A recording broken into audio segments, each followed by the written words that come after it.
안녕하십니까, 레필입니다. 10월 5일 두산 에너빌리티 보도록 하겠습니다. 두산 에너빌리티 보겠습니다. 700원 하락해서 4.6%, 거의 4.7% 하락했고요. 14,250원으로 마무리했습니다. 자, 어제 상승했던 그 상승분을 오늘은 모두 반납을 하면서 마무리가 좀 되었고요. 시간 외 가격까지 14,200원으로 추가적인 더 하락이 있었습니다. 자, 그래서 오늘 증시는 크게 지수상으로는 하락을 하지 않았지만 전체적인 그런 두산 에너빌리티를 비롯해서 관련 종목들, 그죠? 보시면은 원자력 관련 종목들도 다들 이제 4%에서 3%이 정도 빠졌고요. 반도체 종목도 사실은 삼성전자와 뭐 SK 하이닉스, 뭐 LG 디스플레이 이런 특정한 종목을 제외하고는 대부분 한 2% 가까이 좀 하락을 했습니다. 그래서 사실상 오늘 증시 전체는 좀 부합 마무리를 한 것처럼 보였지만 전체적인 시장 대부분의 종목들은 좀 하락을 하였고요. 거기에 대해서 특정한 좀 시가총액이 높은 종목 위주로 좀 상승이 나왔다는 점. 자, 그래서 오늘 지수는 좀 보합으로 마무리를 했지만 방금도 보셨다시피 기관 투자자가 5,500억을 매도를 하였습니다. 그래서 코스피에서 꽤나 많은 양의 기관 투자자의 매도 물량이 있었다는 점 보여지고요. 그다음에 코스닥 같은 경우도 외국인 투자자와 기관 투자자, 특히 외국인 투자자가 코스닥에서는 좀 많이 빠져나갔습니다. 그래서 지수가 좀 힘있게 좋게 진행이 되다가 좀 빠지는 모습이었고요. 해외 증시 같은 경우는 어제 나스닥, 다우 뭐 크게 상승을 하였고 유럽 증시까지 모두 이제 좋은 모습을 보였으나 오늘 이제 우리나라 증시를 비롯해서 아시아 증시는 뭐 크게 상승을 하지는 못했습니다. 그런데 이제 환율을 보았을 때는 지금 1420원까지 오늘 환율이 좀 많이 하락을 했고요. 저점은 이제 1410원 정도까지 떨어질 만큼 상당히 큰 폭으로 환율이 떨어지는 모습이었습니다. 근데 마지막에 이제 좀 말아 올리면서 21선은 지키면서 진행이 되었지만 그래도 1300원을 넘고부터 지금 21선을 터치했던 적도 없었습니다. 근데 이번에 좀 환율이 떨어지면서 조금 안정적인 모습으로 진행이 될 듯한 모습이고요. 그동안 이제 상승이 굉장히 컸기 때문에 하락을 좀 크게 하더라도 이상이 없는 상황입니다. 그래서 여기서 하락을 좀 크게 하더라도 사실상 환율 전체의 추세가 무너진다라고 보기는 어렵기 때문에 아직까지는 좀 더 봐야 된다라고 말씀을 드리고 싶고, 하지만 전체적인 환율 시장에서는 아주 고점 위치에 위치를 하고 있다라는 점입니다. 그래서 그동안 경험에 비롯했을 때는 환율이 이제 고점을 찍고 떨어질 때는 빠르게 떨어지는 모습을 보였고요. 그래서 항상 사이클을 가지고 왔다 갔다 했다라는 점을 좀 강조를 드리면서 좀 더 상황을 지켜보자라고 말씀을 드리겠습니다. 국내 증시, 뭐 코스피도 오늘 뭐 부합 마무리했지만 사실상 대부분의 종목들이 좀 떨어지기도 했고 오늘 이제 양봉에서부터 쭉 밀리면서 진행이 되었습니다. 그래서 좀 더 바닥 라인을 다질 듯한 그런 모습이 나올 수 있을 것 같고요. 아직까지는 증시의 분위기가 반전되었다라고 보기 어렵기 때문에 천천히 한번 접근을 해보도록 하겠습니다. 그래서 뭐 여전히 하락 추세가 이어지고 있습니다만 전체적인 시장에서는 아주 아까 환율과는 반대죠. 환율은 이제 고점 위치에 위치를 했지만 지금 증시는 저점 위치에 위치를 하고 있습니다. 그만큼 증시가 고점 대비해서 많이 떨어진 구간에 위치를 한다라는 것이고요. 어, 이런 말씀을 드리면 뭐 지금 제가 뭔가 추가 매수 기회다라고 말씀을 드려서 거기에 대해서 여기보다 추가적으로 더 떨어지면 안 된다라고 생각하시는 분들이 좀 계신 것 같습니다. 그래서 그 매수 기회라는 것을 어떻게 그 한 포인트만 가지고 얘기를 하는 것인지 저는 제 투자 관점에서 이해를 하기가 어렵고요.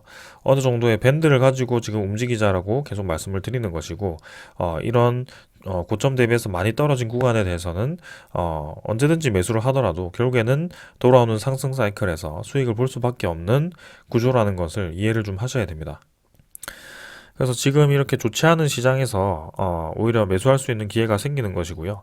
계속해서 이제 공포적인 그런 소식이 나오고 그저 경기 침체라는 그런 단어 하나만으로 주식 시장이 끝도 없이 떨어질 것이라는 그런 기대감은 좀 접어두는 것이 좋지 않을까 싶습니다. 그래서 추가적인 하락이 나올 수도 있지만 지금은 충분히 많이 떨어진 상태라는 것을 다시 한번 좀 강조를 드리고 싶고요. 기관 투자자 계속 이제 매도가 나오면서 좀 진행되고 있습니다. 자, 그래서 아직까지는 증시가 좀 불안한 모습이기 때문에 천천히 한번 살펴보도록 하고요. 코스닥 시장 같은 경우도 700선을 회복하기 전에 좀 눌러지는 모습이었습니다. 그래서 마찬가지로 코스피처럼 아직까지도 하락 추세가 이어지는 모습이기 때문에 좀 더 지켜보도록 하고요.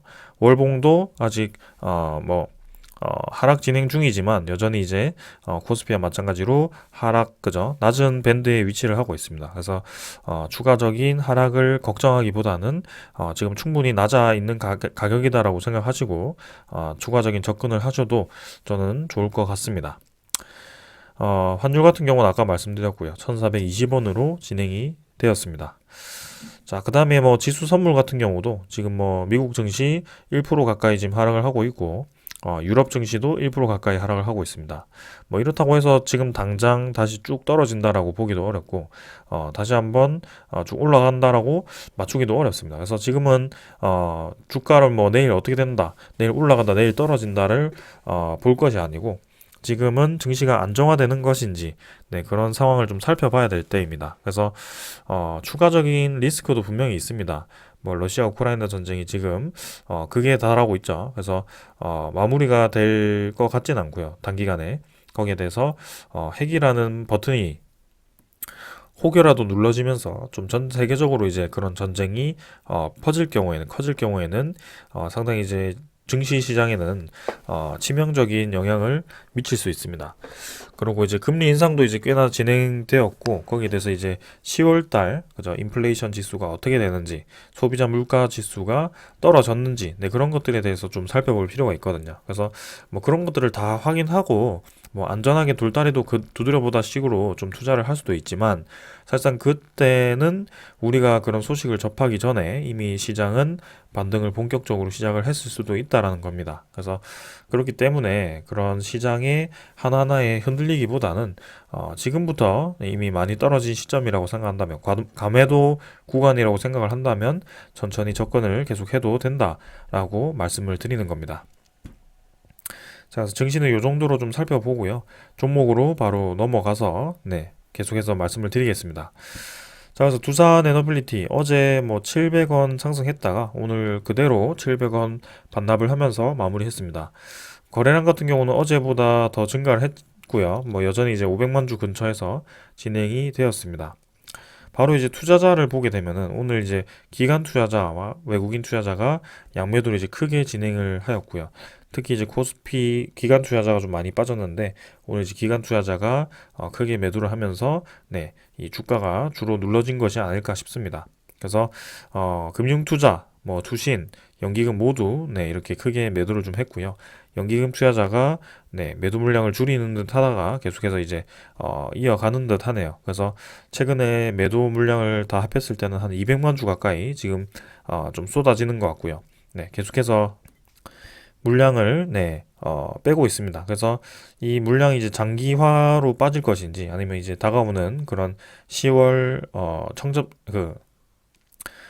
10월 옵션 만기일 그죠?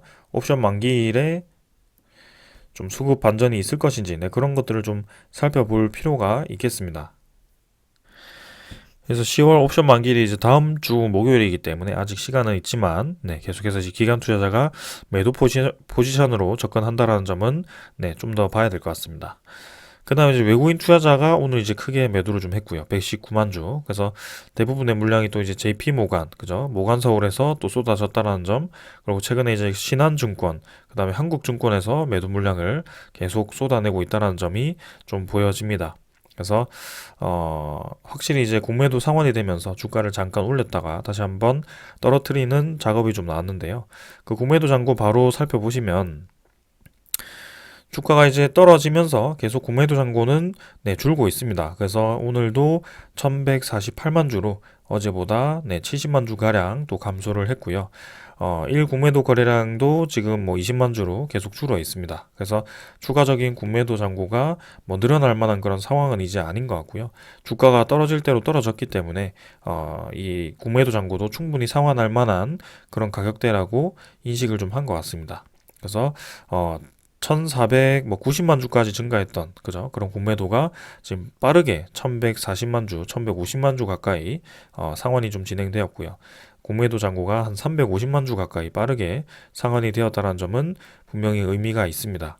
그래서 외국인 투자자가 이제 뭐 매도를 공격적으로 하면서 또 공매도 잔고를 늘렸다가 또 매수를 하면서 그 공매도 잔고를 확 줄였는데요. 그 이후에 이제 오늘 또 매도 물량이 확 늘었단 말이죠. 근데 그 매도 물량이 공매도화 되었을지는 좀 더 시간을 두고 살펴보아야 될 것 같고요. 이 공매도 잔고가 계속 줄어드는지 좀 지켜보겠습니다. 자, 그 다음에 이제 대차 잔고도 한번 같이 살펴보시면 대차 잔고도 지금 같이 줄고 있거든요. 그래서 공매도 잔고가 줄면서 같이 대차 잔고도 줄어드는 모습이고 오늘도 상환이 50만 주 가까이 체결은 거의 없었습니다. 그래서 잔고가 3,040만 주 정도로 어제보다 더 줄었고요. 그래서 피크점 3,400만 주에서 지금 대차 잔고도 한 400만 주 가까이 줄어든 모습입니다. 그만큼 이제 신용 관련된 그런 잔고가 줄어들고 있다라고 보시면 될 것 같고요. 외국인 추정 물량 대비 뭐 당일 물량은 확실히 매도가 우세였죠. 그래서 119만 주 정도 매도가 나오면서 11.37% 외국인 보유를 유지를 했습니다. 자, 그래서 아무래도 최근에 이 주가 상승과 하락, 뭐 대부분의 그 물량 여러분들 잘 아시다시피 이런 뭐 JP 모간, 그죠? JP 모간과 모간 서울에 의해서 좀 움직이는 그런 모습이 좀 강하게 보이고 있습니다. 그래서 최근에 이제 모간 서울에서는 매도가 강하게 나오지 않고 있지만 요 며칠 매수와 매도는 JP 모간에서 또 계속 나오고 있는 상황이고요. 블록딜 이전에는 JP 모간이 활발하게 움직였지만 블록딜 이후에는 모간 서울이 좀 활발하게 움직이는 뭐 그런 모습도 좀 보였습니다. 그래서 확실히 지금 외국인 투자자와 공매도와 이 주가 간의 관계가 좀 밀접하게 관련이 있다라고 보여지고 있고 최근에 그 공매도 잔고와 대차 잔고가 같이 줄어드는 그런 움직임은 괜찮은 움직임이라고 보고 있습니다. 자, 그래서 뭐 단순하게 그냥 접근을 한다면 차트상으로는 지금 이제 월봉이 상당히 이제 많이 무너진 모습이고요. 뭐 지지라인을 굳이 그어본다면 이 60월봉선 12,000원선까지 뭐 떨어질 수 있다 뭐 그렇게 분석을 충분히 할 수도 있죠. 그냥 차트상으로만 보면 그렇습니다. 그리고 최저점이 뭐 10,000원대까지도 떨어질 수 있다 뭐 이렇게 분석하시는 분들이 꽤나 많을 것 같은데요. 근데 그거는 이제 지금 이제 증시가 크게 이제 하락을 하고 거기에 대해서 증시 전체 종목 전체가 좀 무너지면서 지금 과매도 구간에 들어섰다는 점은 반영을 하지 않은 것 같습니다. 그래서 뭐 분명히 이제 추가적인 하락이 계속 나올 수 있고요. 그런 추가적인 증시 악재가 터진다면 증시도 계속 빠지겠지만 사실상 뭐 금리 인상은 꽤나 진행이 되었고 거기에 대해서 추가적인 금리 인상보다는 금리 인상에 대한 완화 폭이 기대가 되는 상황이기 때문에 거기에 대해서 증시가 지금까지 떨어진 것처럼 계속 떨어질 수는 없다라고 계속 말씀을 드립니다. 그래서 지금 러시아와 우크라이나 전쟁에 대한 위기감도 좀 고조가 되고 있지만 거기에 대해서 우리가 뭐 어떤 상황이 벌어질지 100% 장담을 할 수 없기 때문에 뭐 조심스럽게 지금 뭐 현금 확보를 하고 지켜볼 수도 있는 상황입니다. 하지만 그런 상황이 종료가 되었을 때는 분명히 빠르게 증시가 반등을 할 거고 거기에 대해서 예상치 못한 상승이 나올 수 있다라고 좀 말씀을 드리고 싶습니다. 자, 그래서 지금 단계에서는 마냥 더 떨어질 거라고 보시는 분들도 꽤나 있으신 것 같고요. 그죠?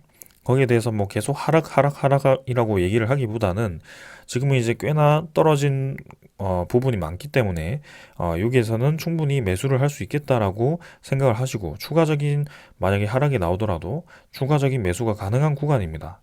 전체적인 이 그림 대비해서는 이 구간은 지금 상당히 많이 떨어져 있는 상태인 것은 사실입니다. 그래서 제가 뭐 매수를 얘기를 했다라고 해서 지금 이 시점부터 추가적인 하락은 절대 없어야 되고 여기서부터 계속 올라가야 된다. 이렇게 잘못 생각하시는 분들이 꽤나 많으신 것 같은데요. 지금은 증시의 상황이 완벽히 개선된 것도 아니고 일단은 하락 추세가 완벽하게 지금 멈춘 것도 아닙니다. 하지만 계속 매수를 말씀드리는 이유는 이전에 보기 힘든 가격대로 떨어졌다는 점이고 그만큼 지금 공포 심리로 증시가 많이 떨어졌다라는 점에서 앞으로는 이런 기회가 오지 않는다라는 뜻에서 말씀을 드린 겁니다. 그러면 모든 주식이 다 기회냐? 그건 아닙니다. 왜냐하면 분명히 떨어졌다가 올라가는 그 시장이 왔을 때 그런 기업에 대한 기술력과 그런 상황이 펼쳐져야 되는데 그런 상황에 대해서는 분명히 준비된 기업만이 움직일 수 있다라고 말씀을 드리는 겁니다. 그래서 지금도 뭐 사실 이틀 잠깐 이제 반등을 할 것처럼 하면서 오늘 이제 어제 상승한 분을 다 반납을 했지만 뭐 추가적인 하락이 나올지 아니면 여기서 바닥을 다지고 쌍바닥을 찍고 올라갈지 뭐 그거는 뭐 분석하기 나름입니다. 근데 그것 자체가 지금 분석하는 것이 크게 무리가 있다라는 말씀을 드리고 싶고요. 지금은 그냥 추세 흐름대로 진행을 하는 겁니다. 그래서 이런 차트에 대한 분석 자체가 지금 이렇게 무자비하게 빠지는 증시 입장에서는 크게 분석할 필요가 없고 그렇게 무자비하게 빠진 이후에는 죄송합니다. 무자비하게 빠진 이후에는 분명히 상승이 올 수밖에 없다. 항상 그래왔다라고 좀 말씀을 드리겠습니다. 자, 그래서 뭐 사실 뭐 이 가격대를 자꾸 절대적으로 평가를 하면서 뭐 22,000원에서 14,000원을 갔다라고 말씀해 주시는 분들이 꽤 있습니다. 그럼 뭐 그렇게 따지면 사실 이전에 뭐 26,000원에서 15,000원까지 떨어졌던 그런 구간도 분명히 있었고요. 뭐 그때마다 올라왔습니다. 그래서 뭐 이때도 마찬가지고요. 그래서 이렇게 뭐 주가를 절대적으로 하락에 대해서 평가를 하기보다는 그 다음에 그만큼 떨어졌을 때 올 수 있는 상승분에 대해서 생각을 하고 그죠? 분명히 이런 고점에서 뭐 100% 들어가서 그냥 있으면은 사실상 이런 기회비용이 모두 날아가는 것이기 때문에 지금은 이런 과매도 구간에서 매수를 한다면 분명히 평균 단가도 계속 떨어질 것이고 그죠? 본인의 그런 단가를 낮게 유지를 할 수 있는 그런 습관을 그죠? 그런 시장을 만들어 가는 겁니다. 그래서 앞으로 다가올 수 있는 그런 상승에 대비를 하는 시간이지 지금 뭐 매수를 했는데 추가적으로 하락을 했다라고 해서 뭐 크게 문제가 될 시점은 아닙니다. 그죠? 그렇게 따진다면 지금 투자를 완전히 멈추고 빠져야 된다는 거죠. 그래서 투자를 하실 거면 지금은 담을 수 있는 기회다라고 말씀을 드리는 거고요. 지금은 네, 공포보다는 네, 기회라고 생각하는 것이 저는 맞다라고 보여집니다. 자, 그런 입장에서 다시 한번 이제 그런 기업에 대한 가치를 좀 말씀을 좀 드려야겠죠. 계속해서. 자, 그래서 오늘은 뭐 특별한 소식 전에 드릴 뭐 그런 소식은 크게 많지는 않은 것 같고 여기 보시면은 두산 에너빌리티 홈페이지에 그죠? 이렇게 IR 자료가 있어서 그 IR 자료를 가지고 좀 오늘 설명을 드리려고 합니다. 그래서 아무래도 기업에서 정리한 자료이기 때문에 꽤나 이제 구체적으로 그런 계획이라든지 그런 뭐 소식들이 있기 때문에 이런 것들을 이제 자료를 보시지 못한 분들에 대해서 좀 이제 설명을 드리려고 가져왔고요. 일단 뭐 경영 실적 같은 경우는 잘 아실 거라고 생각하고 뭐 굵직굵직한 부분만 좀 짚고 넘어가도록 하겠습니다. 네, 22년 1분기 기준으로 그죠? 1H 반기죠. 네, 반기 기준으로 14조 2천억 정도, 그죠? 수주 잔고가 상당히 이제 많이 늘어나 있는 그런 모습입니다. 그리고 부채 비율도 170%에서 120%로 많이 감소를 했고요. 순차입금도 4조 수준에서 2조 7천억 정도 수준으로 많이 감소를 했습니다. 그래서 뭐 꽤나 이제 많이 재무가 개선이 되었다. 하지만 여전히 차입금이 많다라는 평가도 있습니다. 하지만 지금은 개선되는 과정이 있기 때문에 크게 우리가 지금 당장 돈에 허덕일 만큼 두산이 어렵다라고 보기는 어렵고 이 차입금을 해소하기 위해서 지금은 무리하게 뭐 유상증자라든지 뭐 그런 이 증자를 하는 그런 움직임이 나올 것 같지는 않다라는 겁니다. 그 이유는 이제 두산이 이번에 블록딜을 통해서 두산 에너빌리티의 지분을 30.5%까지 감소를 시켰기 때문에 그 대주 지배력을 유지하기 위해서는 최소한 30%의 지분은 가지고 있어야 되는데요. 거기에 대해서 증자를 하게 되면은 이 지분이 더 감소를 하게 되기 때문에 그렇게 진행을 할 수가 없을 걸로 보입니다. 그래서 만약에 돈을 이렇게 두산 에너빌리티가 돈을 마련하기 위해서는 좀 다른 방법으로 마련을 하지 않을까 싶고요. 예를 들어서 이제 두산 밥켓에 대한 지분을 좀 정리를 한다라든지 블록딜을 한다든지 아니면은 뭐 두산 쪽에서 다시 한번 네, 두산 에너빌리티로 또 뭐 그런 자회사를 밀어주면서 그런 현물 출자를 해줄 것인지 뭐 그런 식으로 여러 방법이 있을 것 같습니다. 하지만 두산 에너빌리티 자체만으로도 지금 두산 메카텍이라든지 두산 밥콕이라든지 그런 것들 자회사들을 좀 매각을 하면서 현금 확보를 하고 있는 상황이고요. 그 다음에 이번에 회사채 발행을 통해서 좀 이제 장기 차입금이죠. 그런 것들을 좀 끌어들여 가지고 단기 차입금을 좀 메우는 그런 움직임이 나왔습니다. 자, 그래서 밑에 이제 두산 밥캣이라는 그런 캐시카우도 있기 때문에 장기적으로 좀 바라보았을 때도 재무는 지금보다 악화될 수는 없다. 그래서 점점 이제 개선이 될 거기 때문에 충분히 지켜볼 만하다라고 말씀을 드리겠고요. 그 다음에 이제 2분기 실적이 좀 순이익이 마이너스로 나오면서 상반기가 지금 마이너스 2,600억이 찍혔었는데요. 거기에 대해서는 이제 여기 다시 나오죠. 일회성 비용은 파생상품 평가손과 중단 사업 장부가 손상 인식으로 이제 캐시아웃을 동반하지 않은 금액이다. 그러니까 말 그대로 현금이 유출된 것이 아니라 그냥 장부상으로 네, 그렇게 마이너스로 인식이 되었다는 거죠. 이 파생상품 평가는 두산밥켓의 PRS 계약이었는데 이번에 만기가 도래했었는데 이미 5월 달에 연장 계약을 하면서 그 손익이 네, 이제 뭐 크게 우리가 우려하지 않을 정도로 네, 이제 넘어간 거죠. 그래서 말은 이제 마이너스 2,900억 이렇게 찍혔지만 실제로는 두산 에너빌리티가 벌어들인 그 수익은 그대로 있는 거고요. 거기에 대해서 이 마이너스 2,900억은 그냥 장부상으로만 인식이 된 것이다. 이렇게 이해를 하고 넘어가면 됩니다. 그래서 실적은 그 2분기 영업이익이 잘 나온 것처럼 순이익도 지금 실제로 잘 나왔다. 그래서 부채 비율이 낮아졌다. 뭐 그렇게 보시면 될 것 같습니다. 그 다음은 이제 상반기 수주 실적 및 연간 전망인데요. 상반기 수주 실적이 괜찮았죠. 그래서 3조 2천억 정도 수주를 했고요. 연간 타겟은 이제 7조 9천억까지 뛰어넘습니다. 그래서 그 수주 목표를 보면은 네, 사우디 해수 담수화 플랜트, 이집트 엘다바 원전, 그 다음에 사우디 CCPP, 그 다음에 UAE, 뭐 BNPP 워런티 연장 계약, 뭐 이런 것들이 있고요. 그 다음에 국내외 복합 화력 및 수력 발전, SMR, 그 다음에 풍력 0.5조, 뭐 이렇게, 그죠. 신재생이, 네, 이렇게 또 0.7조 가까이, 7천억 가까이가 또 타깃이 되고 있습니다. SMR 시장도 지금 2천억 정도, 네, 잡혀 있고요. 그래서, 이렇게 다 해가지고 7조 9천억 가까이 지금, 타깃이 있는데요. 거기에 추가로 해서 지금 보시면은, 네, 1조 9천억이 또, 백업으로 들어가 있습니다. 그래서 수주 추진 중인 포텐셜 PJT가 또 이렇게 1조 9천억까지 있으면서 포텐셜까지 된다면 연간 수주가 10조 가까이 네, 될 수도 있다. 뭐 그렇게 좀 보여지네요. 아무래도 이 포텐셜 수주 같은 경우는 지금 여기 보이는 항목을 보았을 때는 그 대형 원전 수주가 되지 않을까 싶고요.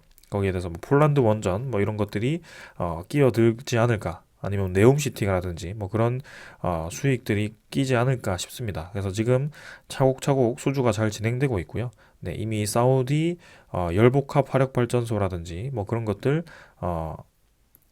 하반기에도 수주가 차곡차곡 진행이 되고 있습니다.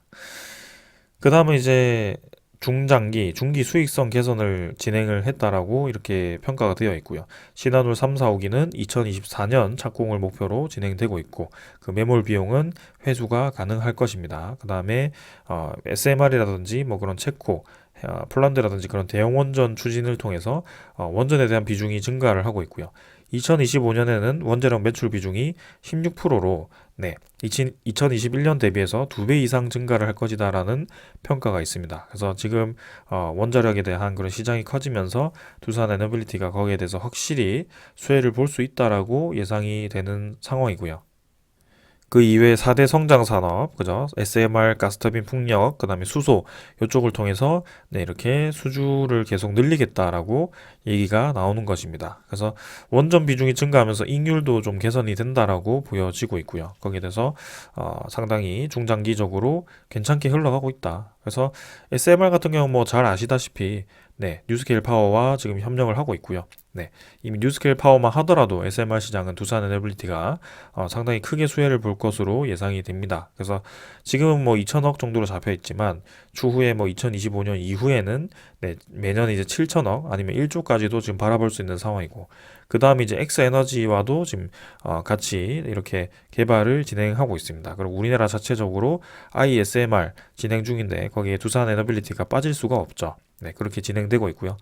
그다음에 풍력 발전도 이제 신규 그죠? 12기가와트 규모 약 20조 원이 이제 추진될 건데 거기에 대해서 두산 에너빌리티가 상당 부분 지금 공급을 할 예정이다. 그래서 두산과 지멘스 감회사와 이렇게 협력을 하면서 네, 우리나라의 그런 대형 풍력 시장을 노리고 있다. 대형 풍력 시장과 그다음에 대형 가스터빈 시장은 국산화를 목표로 하고 있기 때문에 거기에 대해서 충분히 진입을 할 수 있는 기회가 많다라고 보여지고요. 거기에 대해서 연간 수주 금액을 네, 많이 잡아놨습니다. 자, 그래서 이건 뭐 경영 실적이라든지 뭐 그런 것들이고요. 네, 지금 이제 IR 자료는 대충 이렇게 다 설명을 드린 것 같습니다. 자, 그래서 이렇게 뭐 좋은 상황은 계속 설명을 드리는데 뭐 주가가 떨어지니까 여러분들이 뭐 이렇게 이 좋은 상황에 대해서 별로 와닿지 않는 것 같습니다. 네. 좋은 상황이 중요한 것이 아니고 지금 수익이 사실 중요하다라고 판단하시겠죠. 당연히. 그죠? 그렇기 때문에 뭐 주식을 투자를 한 것일 거고요. 근데 주식 투자라는 것 자체가 사실 그런 사이클을 가지고 움직인다라는 것을 분명히 저는 이해를 하셨으면 좋겠고 지금은 분명히 아주 큰 하락장이라고 보셔야 됩니다. 코스피가 3,300에서 지금 코스피가 2,200, 2,100까지 떨어진 상황이기 때문에 지금도 많이 떨어졌고요. 그리고 아주 큰 하락을 겪은 상황이다. 거기에 대해서 지금 주가가 이렇게 뭐 횡보를 하거나 좀 떨어진 것은 당연한 수준이다라고 보시면 됩니다. 그래서 우리나라 그 대형 종목들, 뭐 삼성전자, 뭐 카카오, 네이버, 혹은 뭐 그런 2차 전지 관련 종목들, 그런 종목들 보시면 고점 대비 한 40% 이상은 다 빠졌습니다. 그래서 그만큼 이제 위기 상황이기 때문에 지금은 우리가 그런 주가에 집중을 하기보다는 네, 앞으로에 대한 그런 상황에 계속 집중을 해야 될 것 같고요. 그죠? 코스피가 뭐 2100까지 떨어져서 뭐 1000포인트까지 떨어진다 이렇게 보기는 어렵고요. 이제는 뭐 많이 떨어져 봤자 뭐 1900, 뭐 이 정도 추가적인 하락이 나오더라도 그 정도가 되지 않을까 뭐 그런 생각이 듭니다. 그래서 앞으로 떨어질 포인트는 그렇게 더 많지는 않을 것 같고요. 떨어지더라도 이제는 저점을 찍고 올라갈 수 있는 시기가 다가오고 있다. 이렇게 좀 이해를 하시면 좋겠습니다. 그래서 거기에 대해서 지금 두산 에너빌리티가 어떤 기술력을 가지고 있고 시장에 대해서 어떤 식으로 네, 지금 침투를 하고 있는지 네, 그런 것들을 계속해서 좀 분석을 드리고 있는 거고요. 그리고 그 기술력이 있다고 무조건 이제 또 기업이 잘 나가고 또 이렇게 주가가 올라가는 게 아니죠.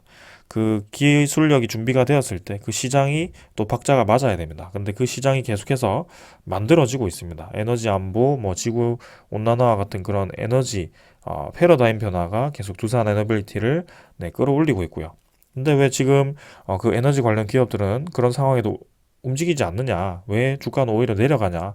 거기에 대해서 답변을 드리자면 그냥 증시 전체가 다 하락을 해서 같이 내리는 겁니다. 근데 분명히 그 하락을 멈추고 올라가는 사이클이 다시 왔을 때는 강하게 올라갈 겁니다. 그래서 지금 뭐 아무리 좋은 종목이라도 떨어질 수밖에 없는 시장이기 때문에 그렇다라고 좀 이해를 하시면 될 것 같고요. 그렇게 이제 계속 떨어졌다라고 했을 때 보기 드문 가격이 왔다라는 것은 기회입니다. 그만큼 네 그렇게 좀 말씀을 드리겠습니다. 자, 아까 기술력이 준비된 이외에도 네, 시장이 준비가 되어야 된다라고 말씀을 드렸는데 자 사우디 시장을 계속 제가 주목을 좀 하고 있습니다. 이번에 이제 2029년 동계 아시안 게임 유치를 이제 결정이 되었죠. 그래서 사우디에서 동계 아시안 게임이 펼쳐집니다. 자, 근데 어디서 펼쳐지느냐? 사우디가 5천억 달러, 714조 7,500억 원 규모의 미래도시 프로젝트인 네옴시티 인근 산에서 2029년 동계 아시안 게임을 개최를 한다라고 하죠. 자, 그래서 사우디의 사막과 산들이 곧 겨울 스포츠의 놀이터가 될 것이라는 뭐 그런 벌써부터 그런 관심들을 받고 있습니다. 자, 그러면 네옴시티가 지금 사우디 입장에서는 아무래도 아주 큰 국가적인 그런 프로젝트인데 그런 동계 아시안 게임에서 그 네옴시티를 완성시키고 그 게임을 연다면 아무래도 전 세계적으로 홍보할 수 있는 아주 큰 기회가 될 수 있을 겁니다. 그래서 2029년까지 그 네옴시티를 완성을 빠르게 시키기 위해서 노력을 할 거라고 저는 보고 있고요. 지금 당장 올해 11월에 네, 우리나라를 방한해서 구체적인 사업 계획과 그런 수주권들이 터져 나올 것으로 저는 예상이 좀 되고 있습니다. 그래서 당장 지금 2029년까지 그런 인프라 시설들과 그 다음에 그런 도시를 형성하기 위해서는 내년부터 빨리 건설에 들어가야 되기 때문에 그런 것들을 바로바로 발주를 진행할 것으로 보여지고요. 거기에 최근에 이제 자주 들려오는 그런 사우디 수주 소식, 두산 에너빌리티가 그런 사우디 아람코와 합작사를 만들기도 했고요. 사우디 내에서 지금 그런 에너지 관련 플랜트들을 아주 비중 있게 건설을 하고 있습니다. 그런 입장에서 본다면 앞으로 계속해서 큰 수주권들이 터져 나올 것으로 예상이 되고 있고요. 네, 아까 그런 백업 플랜과 같은 그런 추가적인 수주가 진행될 수 있습니다. 그래서 그런 좋은 상황들이 지금 네, 박자가 맞아서 떨어지고 있기 때문에 우리는 지금 뭐 주가에 대해서 너무 집중할 필요가 없다. 그죠? 그래서 앞으로 다가올 수 있는 그런 상황에 대해서 집중을 하면 될 것 같고요. 이제는 10월 달이죠. 그래서 다음 달 11월 달에 그런 사우디 방한이 예상되기 때문에 그런 사우디 방한을 통해서 네옴시티 발주라든지 그다음에 어제 말씀드린 건 10월 초에 폴란드 수주권이라든지 그죠? 폴란드 원전이 뭐 10월 초에 진짜 발주가 날지 그죠? 최종 사업자가 그런 발표가 날지 아니면 좀 더 밀려서 뭐 뒤로 나올지는 모르겠지만 분명히 조만간 이제 발표가 난다라는 것이죠. 그래서 그런 에너지 패러다임 변화에 대해서 이 시작을 알리는 그런 소식들이 들려올 겁니다. 그동안 이제 작년부터 해서 계속해서 뭐 SMR 시장이라든지 그런 대형 원전 시장에 대한 부활을 예상을 했지만 이제는 가시화되는 시장이 다가오고 있다는 것이고요. 우리가 오랫동안 참고 기다려온 그런 이유가 이제는 하나둘씩 성과로 나타날 것입니다. 그래서 그런 와중에 이제 시장이 좀 개선이 되고 좋게 진행이 된다면 확실히 이제 빠르게 올라갈 수 있을 거라고 저는 보고 있고요. 그동안 뭐 많이 떨어졌습니다. 한 8천 원 가까이 떨어졌습니다. 쉬지 않고 거의 떨어졌고요. 근데 이전에도 그런 시장이 있었다. 그 이후에 반등을 할 때도 빠르게 쉬지 않고 한 8천 원 가까이 올라가던 그런 시장이 있더라. 그래서 뭐 이렇게 갑자기 세배가 뛰는 경우도 있고요. 그래서 그런 시장을 감히 예상을 할 수 없습니다. 네. 그래서 그런 상승은 갑자기 불현듯이 찾아오기 때문에 네. 지금 이 차트를 이까지만 보았을 때 이게 두산 에너빌티가 세배를갈 거라고 예상은 아무도 못했습니다. 네. 그 세배를 예상할 수 있는 사람은 없습니다. 네. 그래서 하락을 예상하지 않듯이 상승도 예상할 수 없습니다. 그래서 그렇기 때문에 우리는 기회를 계속 기다리고 그런 노림수를 가지고 밑으로 주가가 떨어질 때마다 매수를 하는 것이고요. 그런 전략을 가지고 네, 이런 사이클을 타고 그대로 가보자 이렇게 말씀을 드리는 겁니다.